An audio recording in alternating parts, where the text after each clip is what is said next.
পূর্ব মেদিনীপুর জেলার অন্যতম general degree college হচ্ছে মহিষাদল রাজ কলেজ। এই নামটা কিন্তু তোমরা সবাই শুনে থাকবে। এই কলেজটা হচ্ছে ন্যাক ভিজিট অনুযায়ী এটা এ গ্রেড কলেজ এবং এটা কিন্তু বিদ্যাসাগর ইউনিভার্সিটির আন্ডারে রয়েছে। তো এই কলেজ থেকে তোমরা যদি ম্যাথামেটিক্সের উপর এমএসসি করতে চাও তাহলে তোমাদের কত খরচ হবে সেটা কিন্তু আমি আজকের ভিডিওতে বলবো, এবং তার সঙ্গে এখানে তোমরা কিভাবে অ্যাডমিশন হবে সেটা নিয়ে কিন্তু আলোচনা করব। আমি মহিষাদল রাজ কলেজ নিয়ে কথা বলছি তার কারণ আমি নিজে মহিষাদল রাজ কলেজ থেকে এমএসসি করেছি এবং গ্র্যাজুয়েশনও কমপ্লিট করেছি। তো সেই জন্য মহিষাদল রাজ কলেজের ম্যাথ ডিপার্টমেন্ট সম্বন্ধে কিন্তু আমার যথেষ্ট একটা ধারণা রয়েছে, এবং সেই ধারণাটা একদম সুস্পষ্ট ধারণা, সেটা যেটা হচ্ছে আমি তোমাদের সঙ্গে শেয়ার করতে চাই। প্রথমে আমি আসি, তোমাদেরকে বলবো যে তোমরা এখানে এমএসসি করতে হলে কিভাবে অ্যাডমিশন হবে।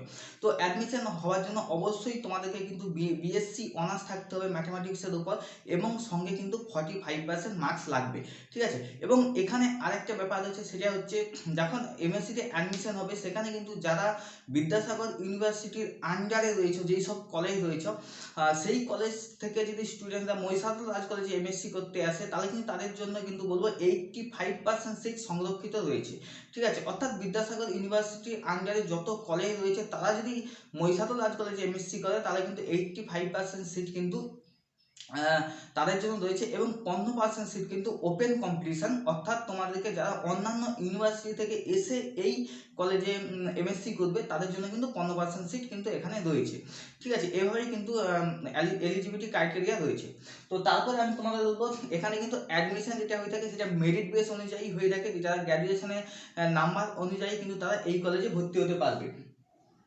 এবং আগেই বলেছিলাম যে 85 বলেছিলাম, কিন্তু 80% সিট কিন্তু বিদ্যাসাগর ইউনিভার্সিটির আন্ডারে থাকা কলেজগুলোর স্টুডেন্টরা কিন্তু এই কলেজে ভর্তি হতে পারবে, এবং 20% সিট কিন্তু ওপেন কম্পিটিশন, ঠিক আছে। তো এবার আসি এখানে ভর্তি হতে গেলে তোমাদের কত খরচ হতে পারে। দেখো, এখানে তোমরা যদি এমএসসিতে ম্যাথামেটিক্স করো তাহলে কিন্তু তোমাদের ফার্স্ট সেমিস্টারে খরচা হবে 14,000 টাকা, এবং সেকেন্ড সেমিস্টারে তোমাদের খরচ হবে 11,920 টাকা, থার্ড সেমিস্টারে 11,180 টাকা, এবং ফোর্থ সেমিস্টারে 13,420 টাকা। টোটাল তোমাদের কিন্তু 50,520 টাকা শুধু কলেজেই খরচ হবে, ঠিক আছে। এবার তোমরা যদি সেখানে থাকো তার কিন্তু আলাদা খরচ রয়েছে। এবার এখানে একটা বলি, এখন কিন্তু তোমাদের একটু ফিজ কম রয়েছে। আমরা যখন করেছিলাম তখন কিন্তু অনেকটাই ছিল, আমাদের প্রায় 70,000 টাকার মতো খরচ হয়েছিল, 20,000 টাকা আরও এক্সট্রা কিন্তু খরচ হয়েছিল। তো এখন কিন্তু এই কলেজে কিন্তু আমি দেখছি একটু কম খরচ হয়ে থাকে তোমরা যদি এমএসসি করতে চাও। আর যদি এখানে থেকে কেউ এমএসসি করো তাদের জন্য বলি এখানে যে হোস্টেল ফিজ এত কমই রয়েছে। আর যদি তোমরা মেসে থাকতে চাও এখানে প্রচুর মেস রয়েছে, এবং মেসে যদি থেকে পড়াশোনা করতে চাও তাহলে তোমাদের কিন্তু পার মান্থ 3,500 টাকার মতো কিন্তু খরচ হবে, খুবই খুবই কম খরচ হবে। এখনকার সময় 3,500 টাকা কিন্তু খুবই কম, ঠিক আছে। এটা তোমাদের কিন্তু মাথায় রাখতে হবে। এছাড়া আমি এখানে বলবো যে এখানে যে প্রফেসররা রয়েছে তাদের কোয়ালিফিকেশন কি রয়েছে এবং কেমন কেমন পড়ানো হয়ে থাকে সে নিয়েও কিন্তু আমি তোমাদেরকে একদম ডিটেলসে জানিয়ে দিচ্ছি।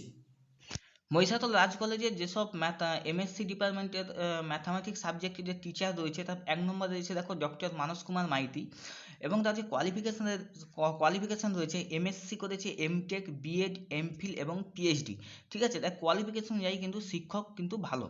এবং ডক্টর জয়ন্ত কুমার দে যেটা হচ্ছে এমএসসি, বিএড, পিএইচডি করেছে। তারপর রয়েছে লিটন কুমার দাস, শুধু এমএসসি করেছে। প্রথম তিনজন প্রফেসর কিন্তু পার্মানেন্ট প্রফেসর, ঠিক আছে, এবং এরাই কিন্তু মেন দায়িত্বে রয়েছে।